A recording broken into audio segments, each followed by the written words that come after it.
Assalamualaikum warahmatullahi wabarakatuh. Hamdan wa syukran lillah, sholatan wa salaman ala rasulillah, amma ba'd.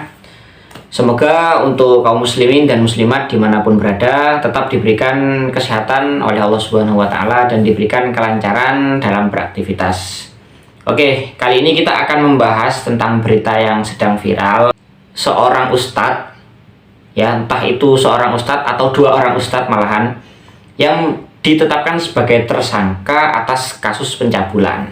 Sebenarnya saya malas teman-teman untuk membahas kasus ini karena berkaitan dengan aib pribadi seseorang.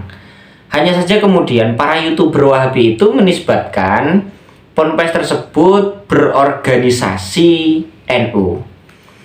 Oke, kita salah satu simak aja videonya Mas Heri Pras, teman-teman. Terjadi lagi, ya.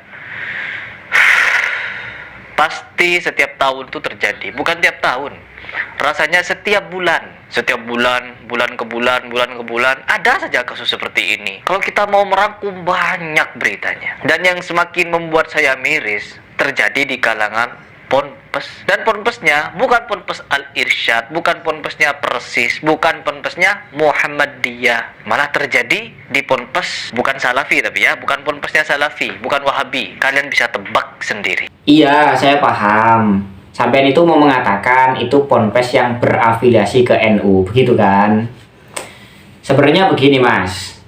Ponpes tersebut sebenarnya belum diketahui apakah itu berafiliasi ke NU atau tidak. Toh seandainya ketika memang benar pesantren tersebut berafiliasi ke Nahdlatul Ulama, tentu yang salah sebenarnya bukan ajaran Nahdlatul Ulama, melainkan itu adalah perilaku pribadi ustadz atau oknum tersebut, sehingga itu tidak mewakili ajaran Nahdlatul Ulama. Sama seperti ketika ada kasus yang terjadi kepada oknum Wahabi, kami tidak pernah membahas bahwa itu ajaran Salafi, tidak, melainkan itu adalah perilaku oknum dari pengikut Salafi Wahabi. Dan di konten-konten kami sebagai kreator Aswaja itu tidak pernah membahas tentang aib personalia dari pengikut-pengikut Salafi Wahabi. Kalaupun sampean masih menganggap bahwa setiap kejadian yang terjadi di pesantren, pencabulan kah ataupun apa, hanya terjadi di pesantren-pesantren yang berafiliasi ke NU, maka Anda harus melihat berita-berita ini, Mas. Supaya apa? Supaya Anda tidak menutup mata bahwa setiap orang berpotensi untuk melakukan sebuah kesalahan, dan itu tidak mewakili sebuah organisasi atau ajarannya. Gitu loh. Sama seperti ketika ada orang yang berfaham Salafi Wahabi kemudian melakukan kesalahan, itu kami tidak langsung mengklaim bahwa itu ajaran Salafi, kecuali memang itu diceramahkan, itu didakwakan oleh ustadz-ustadz Salafi. Yang kami lakukan di YouTube itu adalah mengoreksi atau mengkritik ajaran yang disampaikan oleh ustadz-ustadz Salafi atau bacaan-bacaan yang dibacakan oleh ustadz Salafi Wahabi. Ini masih dalam ranah ilmiah, Mas. Ini yang menjadi karakter utama dari kreator Salafi Wahabi. Jadi mereka itu selalu melihat kesalahan seseorang dijadikan sebagai barometer sebuah kebenaran tentang ajaran. Misalnya, ajaran Aswaja itu keliru, sesat. Coba lihat nih ustadz-ustadznya, coba lihat nih oknum-oknumnya. Loh, tidak begitu sebenarnya kalau mau mengukur kebenaran. Karena yang namanya orang, oknum, ya itu pasti memiliki potensi tadi, kesalahan. Kalau misalnya kita mau mengorek-orek aib, ya mohon maaf seperti tadi. Sebenarnya saya malas bahas ini. Karena berkaitan dengan perilaku pribadi, bukan mencerminkan suatu ajaran, suatu organisasi, atau suatu manhaj, tidak. Antara oknum Wahabi dan oknum Aswaja itu sama-sama berpotensi untuk terjadi kesalahan, dan itu kita tidak mungkiri, Mas. Hanya saja ketika itu Anda jadikan sebagai barometer kebenaran, itu yang keliru.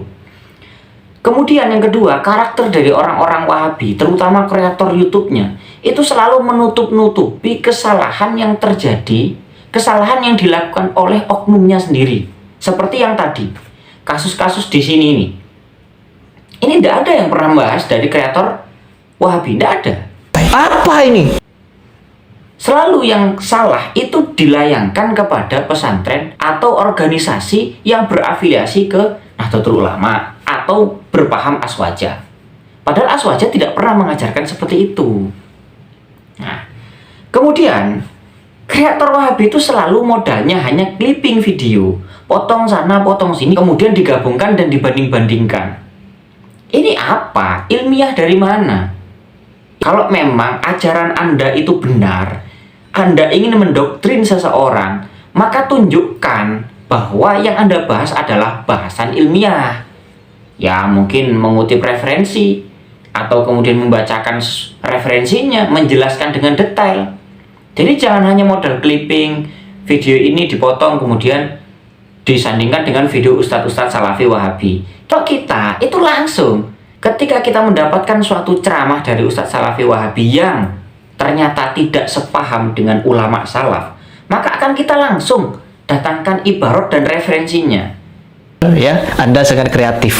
Pol pokoknya. Supaya Anda paham bahwa ceramah ini sebenarnya tidak sesuai dengan apa yang disampaikan oleh pengarang kitabnya. Coba buktikan. Buktikan saja gitu loh. Bahwa ustadz-ustadz Anda itu benar. Bacaannya benar. Bukan ahli bid'ah. Buktikan. Kami itu juga membuktikan bahwa ustadz-ustadz Anda juga ahli bid'ah. Ustadz Anda bacaannya keliru. Bacaan keliru dalam bahasa Arab itu bisa berakibat bid'ah, Mas. Salah satu contohnya adalah pernah saya bahas tentang video Ustadz Haris Abu Naufal yang keliru membaca hadis. Ini termasuk kebid'ahan karena Rasulullah tidak bacanya begitu. Rasulullah bacanya rofa. Mandalla ala khairin falahu ajru fa'ili. Ternyata dibaca apa oleh Ustadz Haris? Mandalla ala khairin falahu ajri fa'ilihi, dibaca jer. Ini bid'ah ini sebenarnya. Bid'ah yang konyol. Kenapa saya katakan konyol? Karena anak ibtidak pun tahu bahwa itu rofa. Karena statusnya menjadi mubtada muakhir, khobar muqaddam. Falahu itu khobar muqaddam, ajru fa'ili itu menjadi mubtada muakhir. Ini pelajaran ibtidak. Ini dasar Wahabi, dasar Wahabi, dasar Wahabi, dasar Wahabi.